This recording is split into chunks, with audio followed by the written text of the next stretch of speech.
Aditya Birla Group, taking India to the world. Co-presented by Bhartiya State Bank, Har Bhartiya Ka Bank, in association with Binani Cement, Sadiyon ke liye. Indigo, welcome abroad. Jaiprakash Power Ventures, power to do good. And PC Dweller, Dweller for generation. Media partner Dainik Bhaskar, Zid Karo, Duniya Badlo. Digital outdoor partner DSN. Cafe partner Barista Lavaza. Print partner Business Standard. Broadcast partner YouTube.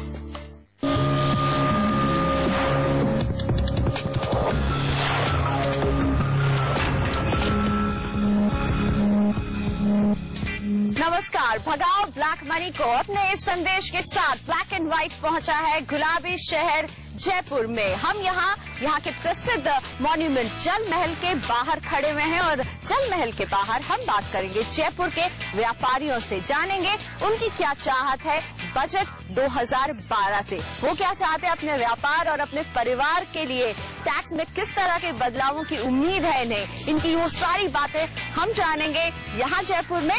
और हम आपको बता दें हमारे साथ हैं हमारे tax गुरु सुभाष लखोटिया जी भी। और लखोटिया जी, हम इनकी चाहत तो जानेंगे, बस साथ में हम अपना भी मैसेज लेकर आए हैं ब्लैक और व्हाइट का। ये ब्लैक मनी व्यापारियों के लिए, ट्रेडर्स के लिए कितना रिलेवेंट मुद्दा है, कितना इन्हें परेशान करता है। देखिए, हम हैं यहाँ पर राजस्थान की राजधानी जयपुर में, पिंक सिटी। और बात अगर करें ब्लैक मनी की तो केवल इतना ही कहूंगा, wipe black money, that's it. पर यहाँ पर हमारे पास मौजूद हैं ट्रेडर्स, इंडस्ट्रियलिस्ट, सभी वर्ग के, व्यापारी वर्ग के लोग जयपुर के, और उनसे ही सुनेंगे, जानेंगे क्या वो सजेशन देना चाहते वित्त मंत्री जी को जिससे ब्लैक मनी वास्तव में वाइप हो जाए। साथ में अपने टैक्स से जुड़े भी इनके पास ढेर सारे सजेशन, ढेर सारी मांग है। और एनके जैन साहब यहाँ पर हैं, केबल इंडस्ट्रीज से जुड़े हुए हैं, मैन्युफैक्चरर हैं। जैन साहब, आपकी क्या मांग है प्रणब दा से? लखोटिया जी नमस्कार। नमस्ते जी। ये पिछले 16 महीने में 18 बार ब्याज दर रिजर्व बैंक ने बढ़ाई है और वो ये कह के बढ़ाई है कि इससे महंगाई दर कम होगी। महंगाई बहुत महत्वपूर्ण मुद्दा है आज पूरे हिंदुस्तान में। लेकिन एक विडंबना ये है कि जैसे ही ब्याज दर को बढ़ाया जाता है उसी दिन शाम को अगले दिन पेट्रोल और डीजल की दरों को बढ़ा दिया जाता है। बिल्कुल। एक तरफ ब्याज दर वो ये कह के बढ़ाते हैं कि महंगाई कम होगी, आम जनता को राहत मिलेगी, दूसरी तरफ पेट्रोल और डीजल की दर बढ़ते ही आप अपन सब जानते हैं, हर व्यापारी जानता है कि इससे महंगाई बढ़ेगी। ये कॉन्ट्राडिक्टरी डिसीजन सरकार क्यों लेती है? समझ गए। वैसे तो अगर आपके चेहरे की तरफ और आपके कपड़ों की तरफ डाले तो उसकी चमक को देख के तो लगता नहीं चिंता कि कोई परेशानी आपको होती होगी। पर बात आपने जो उठाई है, मुद्दा जो आपने उठाया है, वो वास्तव में बिल्कुल अनुकरणीय है। वित्त मंत्री जी को ऐसा चाहिए कि साल में कम से कम छोटे उद्योग के लिए एक फिक्स्ड रेट ऑफ इंटरेस्ट रहे, बार बार बदलाव नहीं आए। नहीं तो बेचारा छोटा व्यापारी, छोटा उद्योगपति कैसे चलाएगा अपने व्यापार को। बिल्कुल, छोटे व्यापारियों के लिए कुछ खास निकल कर गया है। ये है गुहार जयपुर के व्यापारियों की। आलोक अग्रवाल है, ऑटो स्पेयर पार्ट्स का बिजनेस संभालते हैं, इनका अपना बिजनेस है। आलोक जी, आपकी क्या गुहार है बजट में और क्या चाहते हैं बजट में क्या हो?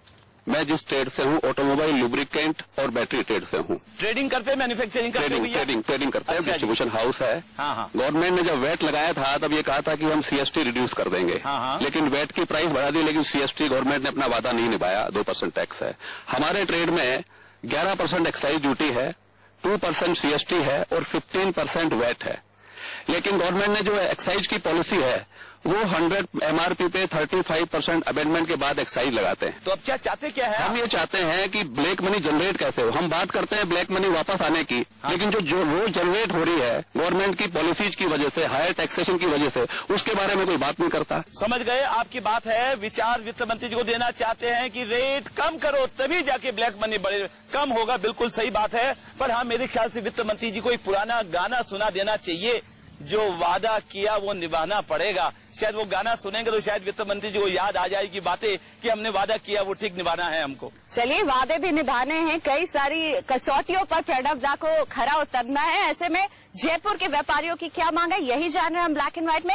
आशीष मेघरा जो कि ज्वेलर हैं खुद ही। आशीष जी, पूछिए क्या जानना चाहते हैं और क्या चाहते हैं बजट में? सर, मैं ये चाहता हूँ 1961 से कैश ज्वेलरी परचेज 20,000 रूपये पर ही अटकी हुई है, जबकि चांदी और सोने के भाव आसमान तक पहुंच चुके हैं और वही रेट चले आ रहे हैं। कोई भी अगर जेवर बेचता है, मजबूरी में बेचता है, तो उसको चेक देना 3 दिन का समय लग जाता है, जिससे खासी परेशानी होती है। और अदर मीन्स आप समझ ही सकते हैं कि अदर मीन्स में जो बात बोलिए ना, ब्लैक मनी की बात बोल रहे हैं। जी जी जी, बिल्कुल।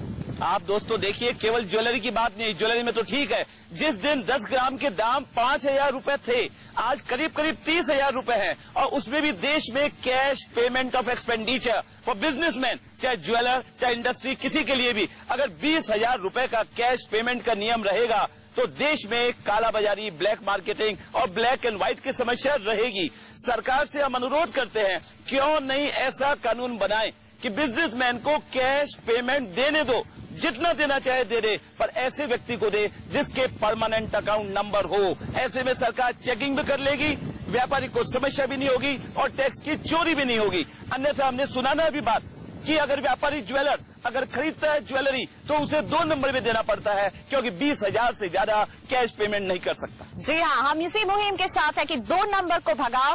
लेकिन अब हमारे शो का चौथा सवाल कैलाश मित्तल जी का, यहाँ के सराफा कम्युनिटी के ये सेक्रेटरी भी हैं और चांदी के व्यापार से जुड़े हुए हैं। कैलाश जी, केंद्र सरकार द्वारा जो अभी कस्टम ड्यूटी गोल्ड सिल्वर पे बढ़ाई है, उसके आधार पर देखते हुए जो थाईलैंड से सिल्वर की ज्वेलरी जो इंपोर्ट हो रही है 1% ड्यूटी लगी हुई है। उस 1% ड्यूटी के अंदर में इंटरनेशनल मार्केट में, इंडिया मार्केट में चांदी के भाव में 3,000 रुपए किलो का फर्क आता है।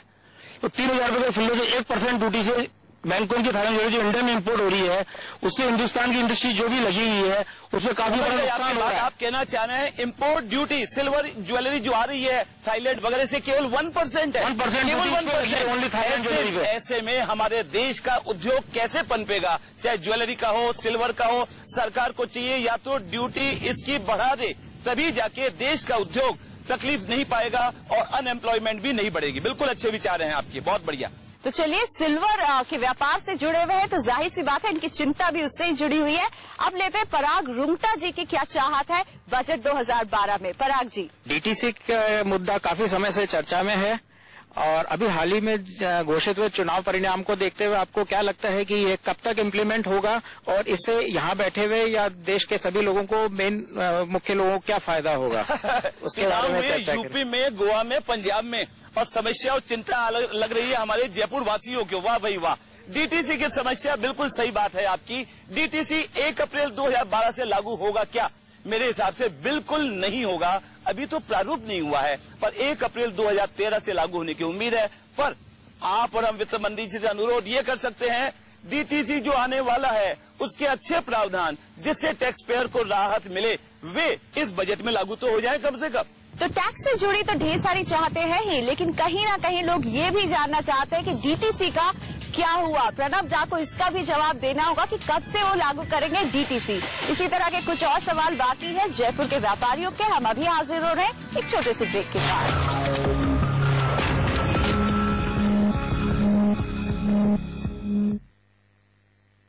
नेशनल बॉल पेंटिंग के फाइनल मुकाबले में लकी, पप्पू और छुटकाऊ ने हिस्सा लिया। जहां लकी ने चौक मिट्टी, पप्पू ने पीओपी, वहीं छुटकाऊ ने केवल पुट्टी का बेस बनाया और कम पेंट का इस्तेमाल करते हुए दीवार को सबसे स्मूथ और खूबसूरत फिनिश दिया।